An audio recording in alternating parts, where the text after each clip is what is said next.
DJ Event Planner will change the way you manage and run your business. Streamline all of your procedures and software into one easy-to-manage system. DJ Event Planner, the ultimate online planning tool.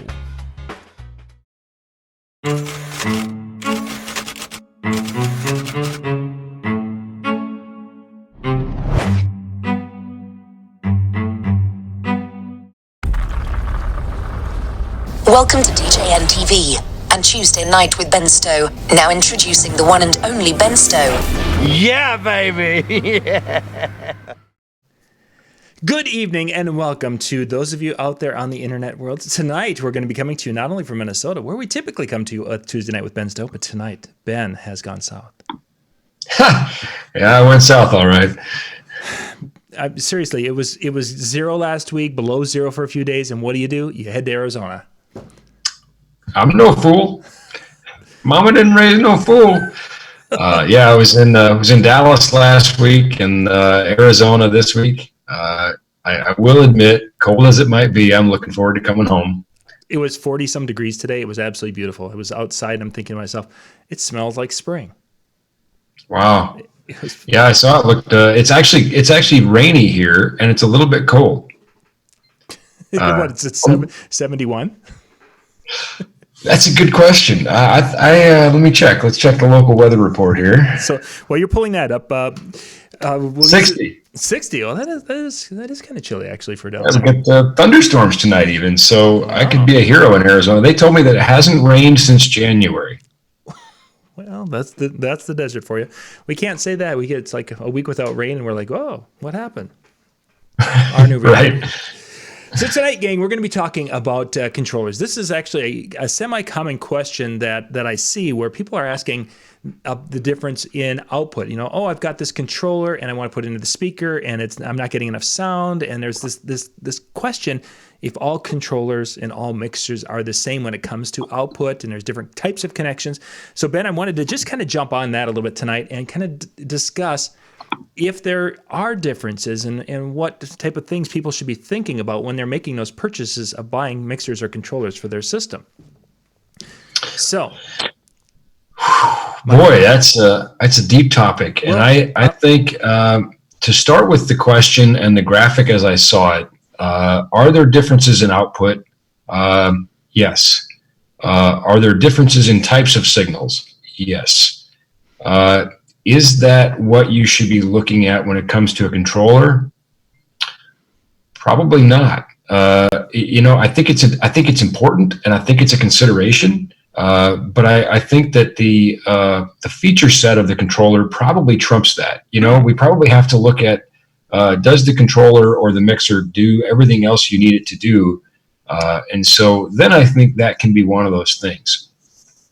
Specifically, when we talk about strength of output or strength of signal, I'm going to talk for a minute about consumer level versus pro level, but I haven't tested all these controllers, and undoubtedly we would find some nuances and we would find some differences, but I don't have the supporting data. So I can't say authoritatively, which one has more or less, but I'm going to talk about that in a second and why I don't know that necessarily is all that critical either. And the other thing I'll say, and by the way, I've got guys here from Roland and Pioneer, whatnot, where I'm at, and we were talking about this a little bit before I got on air. And I said, I asked them if they had the data that they could give me, and they said, well, I would have to, dig through engineering and, probably not. And I said, well, it doesn't matter because next week you're going to release a new one anyway, probably. So, there is that. Yeah, they didn't laugh like you did, but but that kind of feels that way sometimes with controllers. They have a lot shorter lifespan than say like a loudspeaker or something. So, so I think when it comes to the differences and the nuances of maybe strength of output, thinking about this in terms of voltage, it's not necessarily all that critical because you can adjust the overall gain structure of your system. Now, that's not to say that a cleaner, better signal isn't better. Well, of course it is. But when we think about our gain structure, we're going to start at our inputs and we're going to work our way through to our outputs. And so from there, we can make some adjustments, on our amplifier or our powered loudspeaker, and probably make adjustments for some of those minor differences. That said, though, whenever you feel like it's a good time to jump in the rabbit hole, I do want to talk a little bit about pro audio versus consumer audio. Yeah. And DJs really, I think, are almost to blame for this. And I'm talking about back to the earliest days of DJs. And I say this with a little bit of tongue-in-cheek humor and a little bit of love because, one, DJs created the problem simply by creating an industry that didn't exist. And now we still get to live with the problem all these years later. And the problem that I'm talking about is that we tried to make this, I'll use a DJ word and I'll say mashup of consumer audio and pro audio. We took consumer turntables and professional amplification systems and we wanted to smash them together. And so we still see this hybrid of consumer and pro audio living in our gear today. And to me, that feels like a really good segue to talk about what is what. That would be good. Yes, you've referred to it, and it's like, well, I haven't really heard it described the different, that a consumer audio and a pro audio. Well, and you know what? I'm sure there are some DJs right now that are resenting the fact that I'm calling it consumer audio because they say we're pros, we're not consumer. Well, okay, I'm not disagreeing with that, but it's not my words. That's how it is. Mm-hmm. Consumer audio circuits are also cheaper to manufacture too, by the way. At least that's what I'm told. So let me pull up a picture that I've got here. Sure. You'll see that I spent a lot of time on this graphic, very detailed. Nice. I'm excited because the detailed graphics are always so much fun. All right, you see it? Yeah. Wow, that is... My whole belief system is turned upside down. So basically, on one side of the graphic, we see XLR connectors, which have 3 conductors.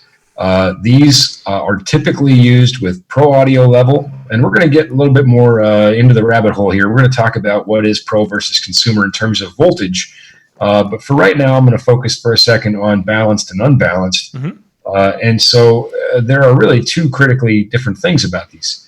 One, of course, we see that these have 3 conductors, and thus they are balanced. The signal carrying conductors, the plus and the minus, if you will, are separated from the ground. The shield and the ground protect those signals. So there's one of the key differences. And on the right, and I chose this picture, which has not just RCA, which of course we've seen, but also a 3.5 millimeter. TRS can be particularly confusing because it is 3 conductors, but in this case, what we have is essentially 2 positive conductors, a left and a right, and a shared minus. And our minus conductor, and I'm just sort of using that as a descriptive term, sure, is also shared with our shield. So the signal cold or the signal minus occupies the same conductor as our shield. And thus, these unbalanced signals they need to be kept very short. We shouldn't really go more than 3, 6, maybe 10 feet with these signals because they're a lot more vulnerable to noise and that sort of thing. But they're also typically carrying a consumer level signal. So I'm sort of holding off on that because that's got all the nerdy goodness baked into it. But it comes down to a matter of voltage. And we've talked about this before when we talk about gain structure. And we think about our audio signal as simply that. This is an electrical representation or manifestation of our acoustic audio signal. And in its simplest and purest terms, it is voltage. So I will stop this graphic. Ben, as long as you were just talking about the 1/8-inch jack that was on the plug there. Someone asked about the 1/4-inch jack. Would a 1/4-inch jack be considered a pro level, or does it matter? Is it more of a connection thing? I'm really glad they asked. When I was making the graphic, I struggled with the notion of whether or not I would put a 1/4-inch on there, and ultimately I decided not to because the answer is it depends. So a 1/4-inch connector is used for a lot of things. It's used for foot switches, sustain pedals on keyboards. It's used for speakers. It's used sometimes for microphones. It's used for all kinds of different interconnect, most of which should never be connected to each other. So 1/4-inch can be a lot tougher. When we see a 1/4-inch connector that has only one stripe on it, and thus two conductive parts, that's what we call a TS, a tip sleeve. And that is always going to be unbalanced as it only has two conductors. When we see one that has two stripes on it, separated into three conductive parts, that one could be balanced. So then we would have a tip, ring, and sleeve, which could represent our plus, minus, and shield.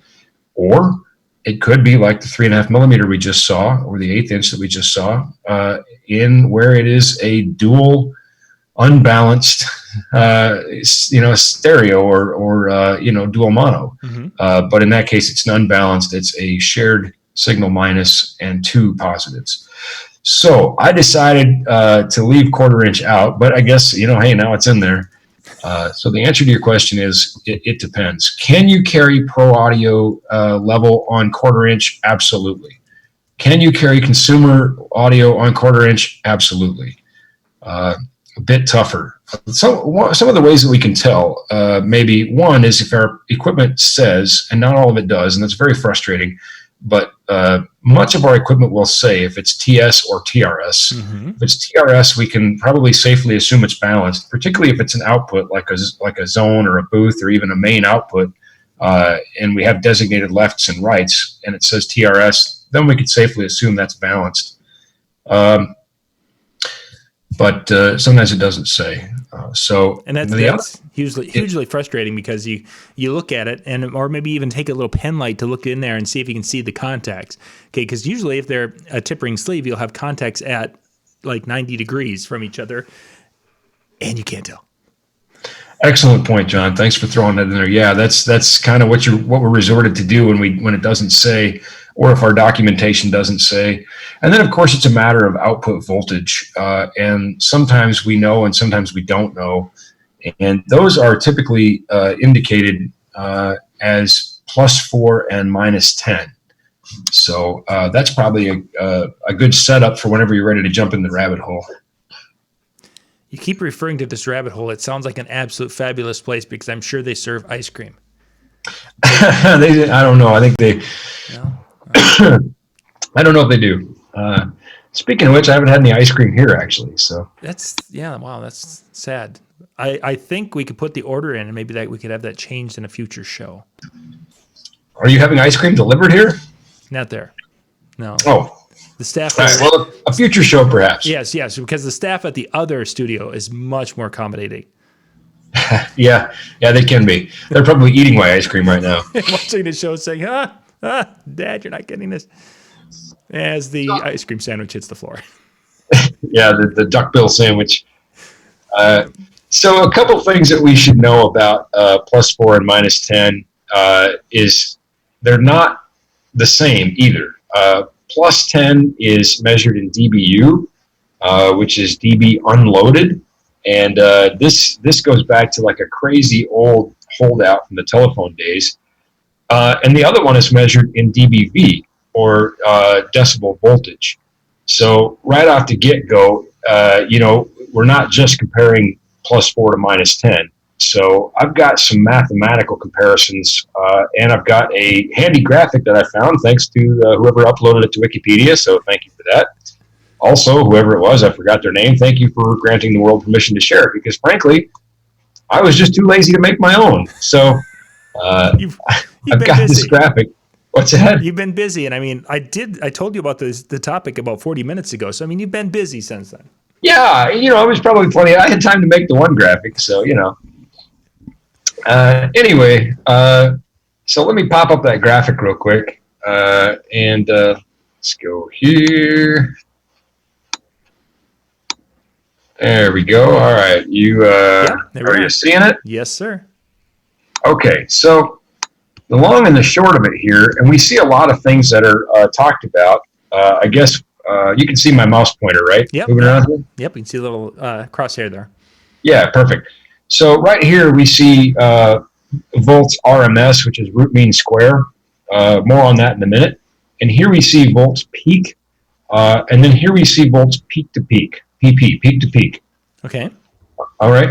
And we're going to just focus on the black line and the maroon line because these represent our +4 and our -10. And again, you can see in the key of this graphic that It's indicated here as dBu, and it's indicated here as dBV. Okay. So let's just forget about all that confusing nonsense, and let's break it down into voltage. At the end of the day, it's voltage, okay?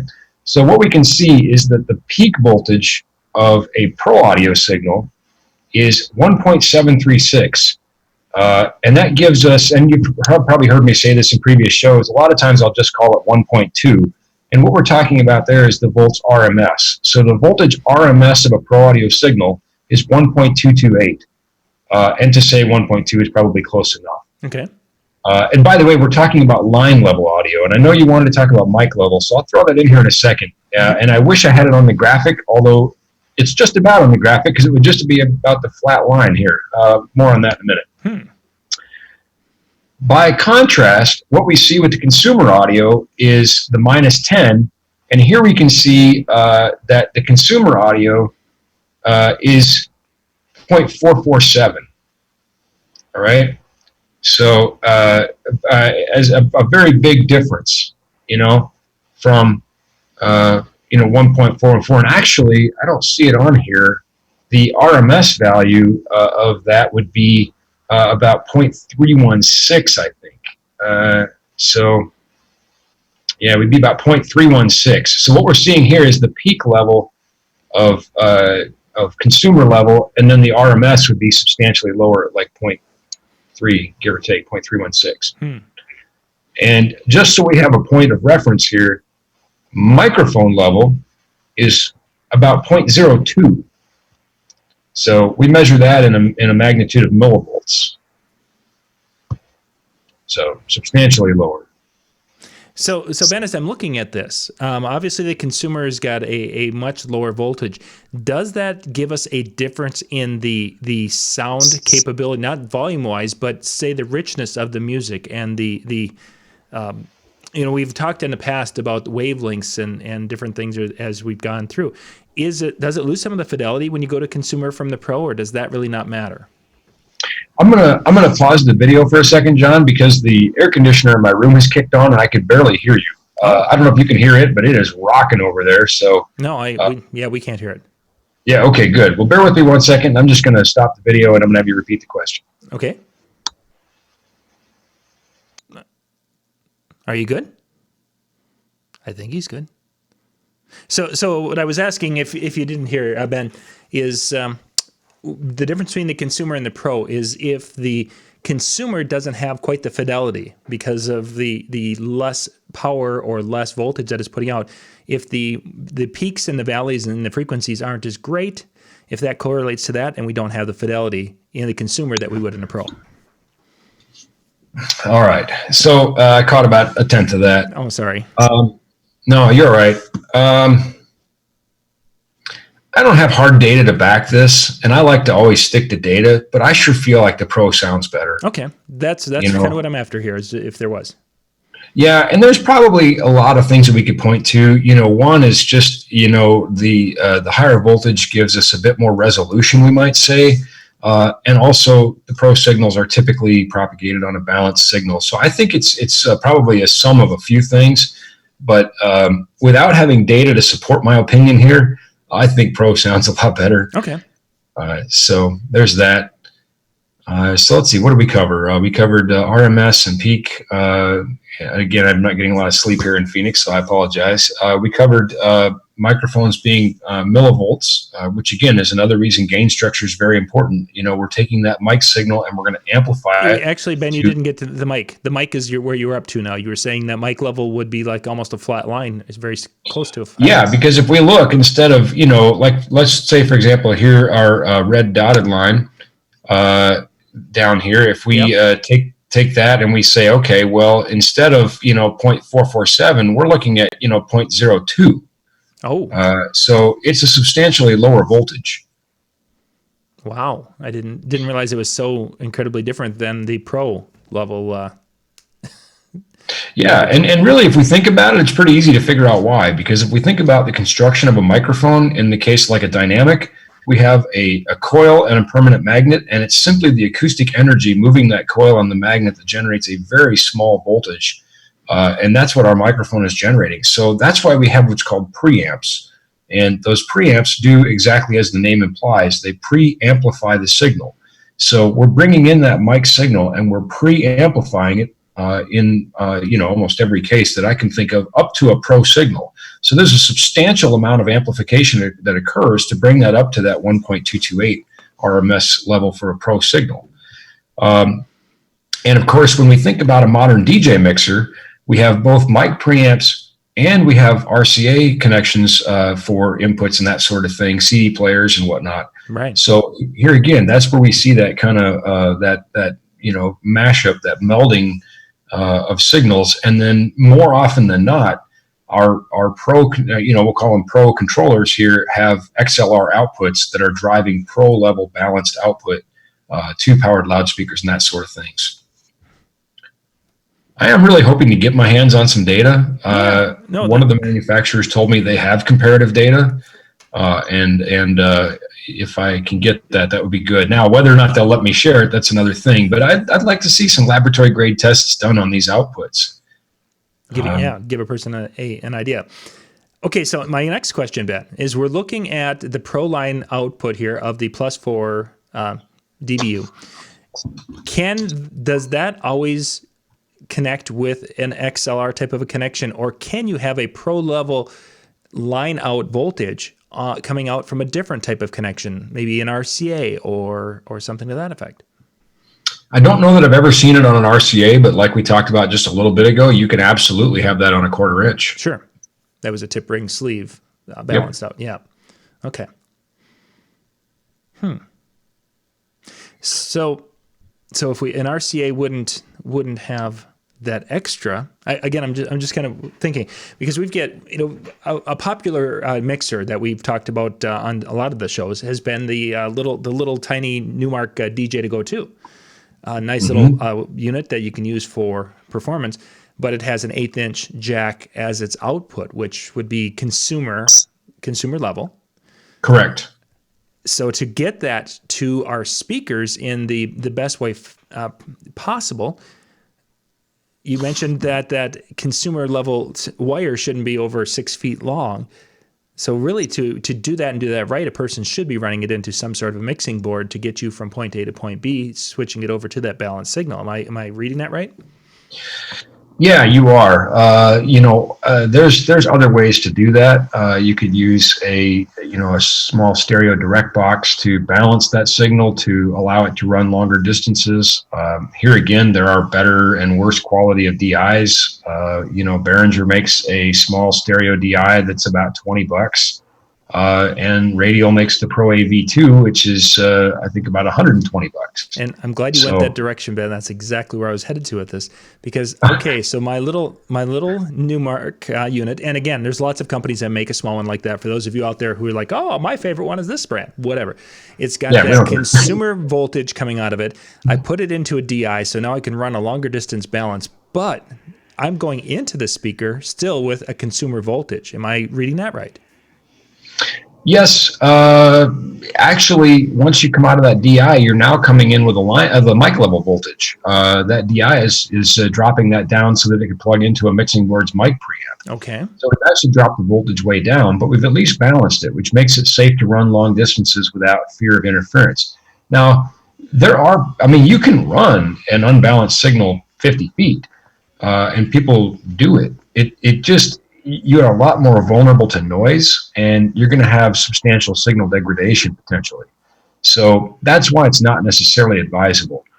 I think when we think about why people would use a DJ to Go 2, oftentimes it's for very small events where they don't want to bring out a lot of hardware, or it's a backup. Yeah. In which case, it's better than having no music.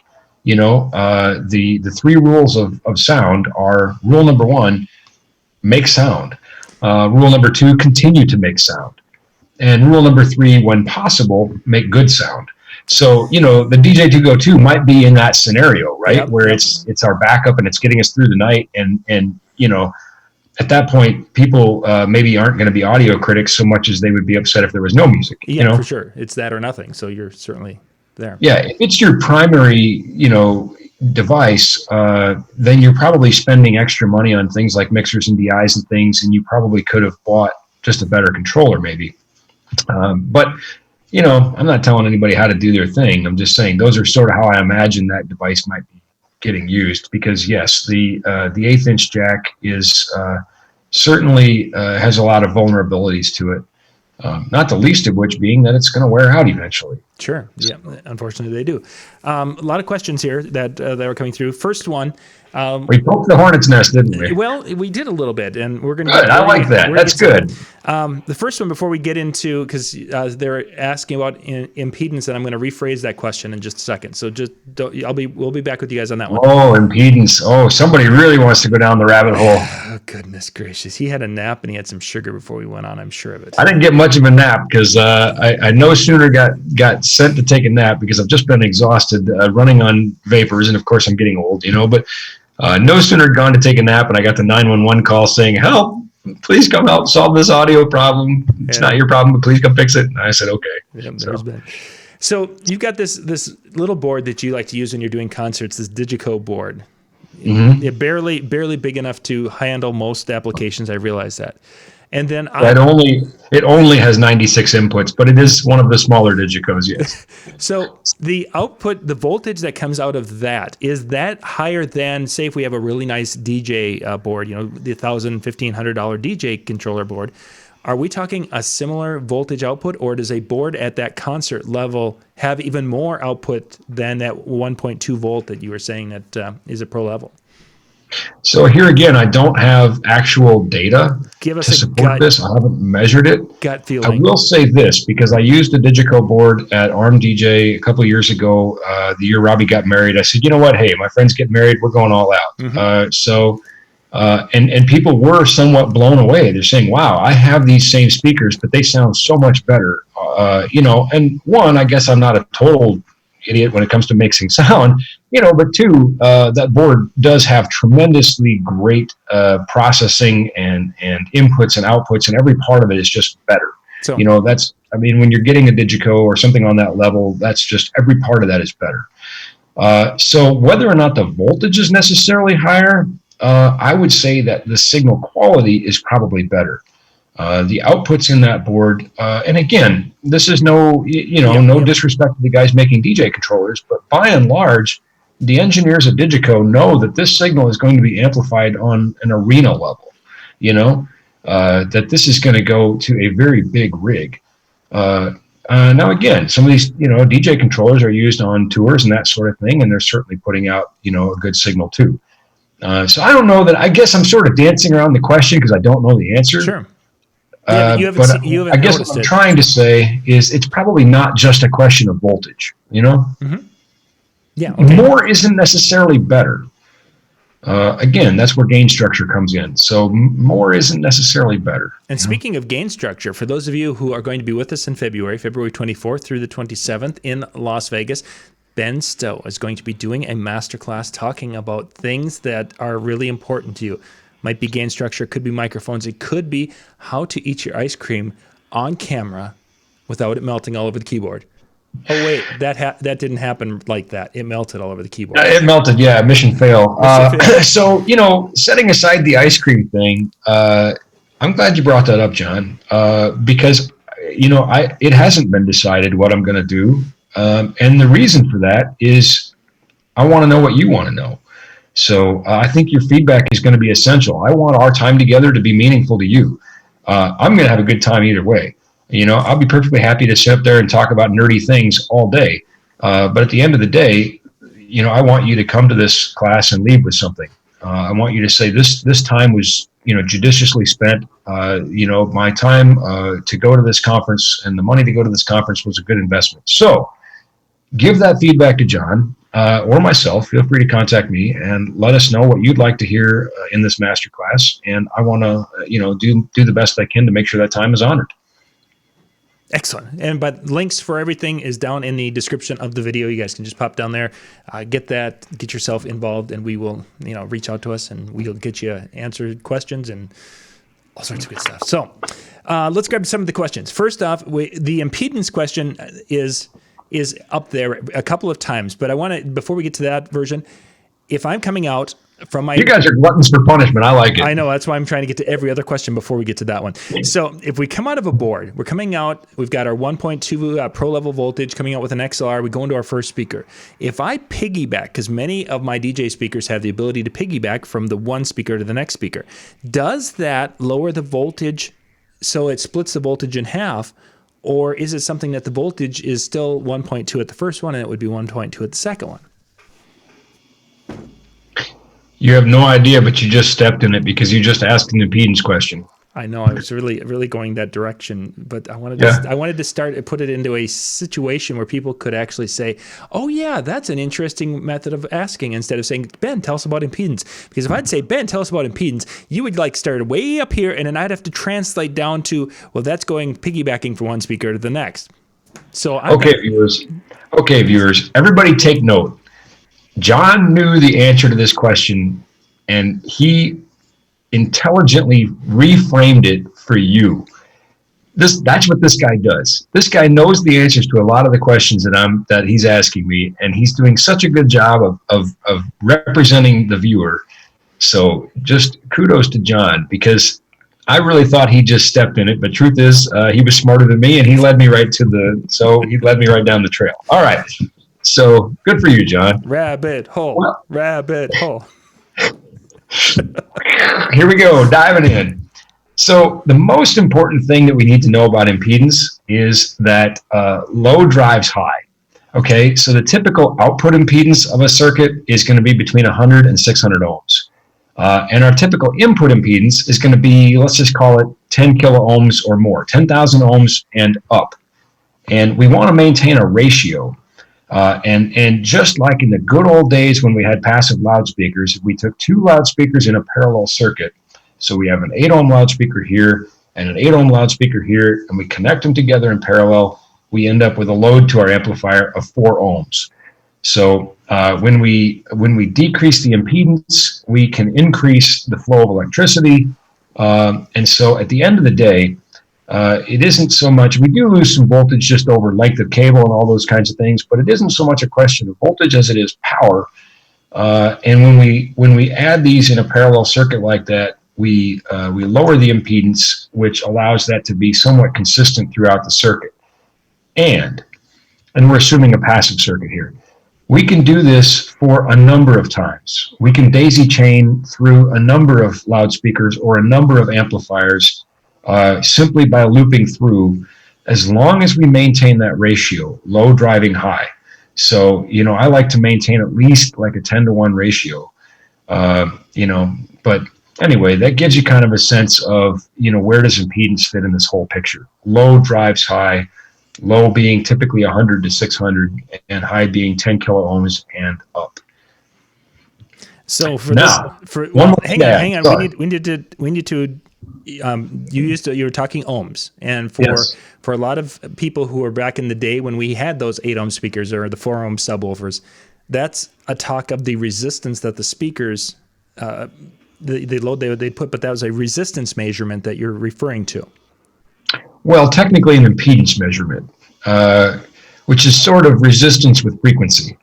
But hey, since we're in the rabbit hole, I mean, I know Howie would call me out on that if I didn't say that. So, in layman's terms, we can think about it as resistance. The resistance to the flow of the electricity. But in this case, it is impedance, and we could argue, that they are functionally the same in the simplest of terms, but in technical terms, they're different. Okay.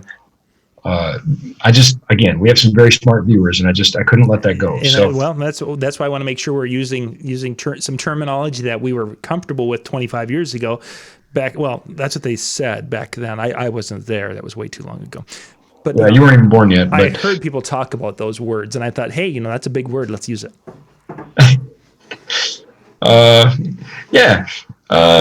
If you're really curious, it's named after Georg Simon Ohm as well. Anyway, but all these dead famous guys that we named things after. So the other thing I wanted to mention, though, is I was talking about a passive circuit where it's a passive, loop through or whatever. If the device, the amplifier or the loudspeaker, is an active circuit, then it essentially resets. It's a new circuit when it comes out. And that can be a difficult answer to get sometimes. You'd be surprised how difficult it can be to have a manufacturer tell you if their circuit is active or passive. So you can always safely assume it's passive, and you can be pleasantly surprised if it's active, I suppose. So if it would say on your device, the output, if it would say a sum out, would that most likely signify that's active? Yeah, I would think so. Because hopefully we're using some type of active summing circuitry inside, to do that. So that would be probably a safe bet. Certainly something like the Evolve, for example, and this is just fresh in my mind because I just did this today, where you have the choice of choosing whether that is a, right only or a left-right sum. That is almost certainly an active output. Okay. So, yeah, good to see you again, viewers. John's so smart. What do you need me for? You don't need me. I'm just here to eat the ice cream. So, somebody's talking about Oreo cookie shake. That would be like really good. Yeah, that sounds really good. I'm not a huge Oreo fan, and I think I was traveling the other day, and I knew that's when I maybe was just a little off. I went to Shake Shack and got an Oreo shake, and I thought, I don't normally get that. I must just need to get home. The universe is not right. Yeah, there's a little imbalance in the force, and yeah. Okay, yeah, it's just something a little off. Since we're talking force, we're going to take like a 30-second break and tell us did you get to see on Disney Plus Mandalorian? Yes, I did. I'm very happy to report that my friend and I had a gleefully nerdy time. I think it was good for him too. It was cathartic, for both of us. Of course, his son is also a Star Wars fan. At least his oldest son. His youngest son is getting there. But anyway, I shouldn't talk too much about his kids on national TV here. Anyway, we did, and we watched Mandalorian about 18 times, I think. I wasn't expecting that. So obviously, you found it acceptable. Well, yeah, more than one anyway. Maybe it wasn't 18, but we watched it until we literally fell asleep watching it. Just each of us would kind of wake up in turn. We're on couches that are next to each other. And be kind of like, hey, wake up! And then the other one would fall asleep. Whatever. So anyway, we until we finally just couldn't keep ourselves awake anymore to watch it, like for the bazillionth time. And by the way, since he has sent me text messages with some more deeper reading on Mandalore and the Beskar Steel and that sort of thing. There's this whole supporting story. It was very, very interesting. And spoiler alert here. Spoiler alert, if for some reason you haven't seen Mandalorian yet and you want to, this is a good time to stop watching or fast forward, or whatever. I won't give away too much, but it was really interesting. There's a lot of callbacks. Of course, we see a lot of characters we're familiar with, the Jawas and that sort of thing. But I think they've done a really good job, too, of kind of setting this up to be its own thing. There's enough comfort and familiarity with the Star Wars universe. We see, references to the Empire and its fallen nature. Very much has a Wild West feel to it. I very much, feel like these guys said, hey, let's make a Western and then let's put everybody in like space armor. Yeah, I've heard that from a few people who made that comment on it. Yeah, I definitely would say that. And of course now, look, again, I said spoiler alert, but it's all over the internet. The baby Yoda, which to my knowledge, Yoda's species was never really defined. And there's only 2 Yoda types that we ever saw, and they were in the Jedi Council in the prequels. Yes. So this begs a lot of questions, and it's really interesting and exciting to me because I think about this as occurring before Force Awakens, sort of in that time, 5 years after Return of the Jedi.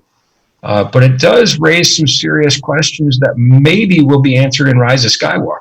I don't know. But anyway, some really cool things. When you think about like the Armorer and her helmet had horns, which maybe that was a nod to Darth Maul, and of course he did rule Mandalore for a brief period of time. Mm-hmm. Although I'm not sure I think the Mandalorians would be a fan of that. I don't know. Anyway, I think Disney did a really good job of making me want to watch episode 3. I didn't watch this and go, oh my gosh, it's the same old tired, stuff. I mean, it wasn't like, Ewoks Christmas where you went, what are they doing? Like you just go, this is too no. Bad, George Lucas, bad. That was such a great show.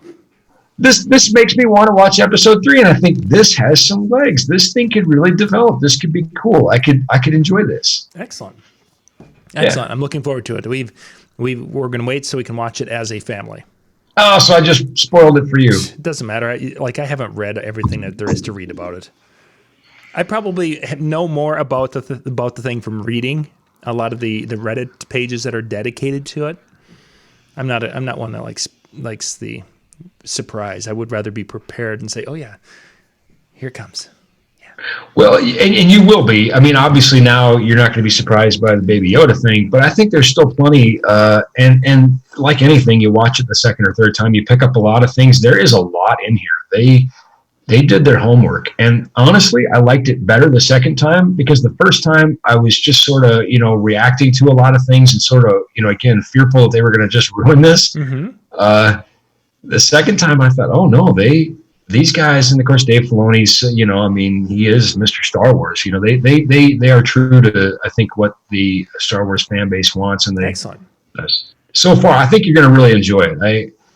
There's a lot of things you'll hear references to like mythosaurs and stuff that, again, if I didn't have my friend there who's more of a nerd than me. So we got to pause. Let me explain this part to you. Now, this is why they said that, and this is what happened to them. Yeah. Well, we did spend some time talking about it. Even the next morning, as he drove me to the airport at some ridiculous hour, we were talking about it. So anyway, nice. Yeah. Well, Ben, we need to wrap things up tonight. You need to get back to the crowd there at the collective this evening. There's a pool party, man. I'm going to go get my pool party on. Oh, boy. In 60-degry weather. Well, yeah, that's true. You are from Minnesota. That's summer. What am Exactly. I talking? Everybody, they wanted to move the pool party in because it's so cold. I think I might go find one of them inflatable unicorn floaty things and go take a couple laps around the pool. That'll be a visual. The visual was last night us riding scooters through Phoenix traffic. That was the visual. Oh boy. I'll just leave you at that. Yeah, don't you kids know better? Well, thank you guys for being with us tonight. We had a great crowd. We topped out well over 100 people on the different channels tonight. So thank you very much for hanging out with us on the different channels. And next week, next week's Thanksgiving week. So I'm not sure if we're going to do a Thanksgiving show or not. Ben, we'll have to discuss that a little bit and see if we're going to do one before Thanksgiving. Otherwise, we will see you for surely that first week in December. So everyone have yourself a good evening. Brian and I will be back in about 15 minutes tonight at the top of the hour. Good night, everybody.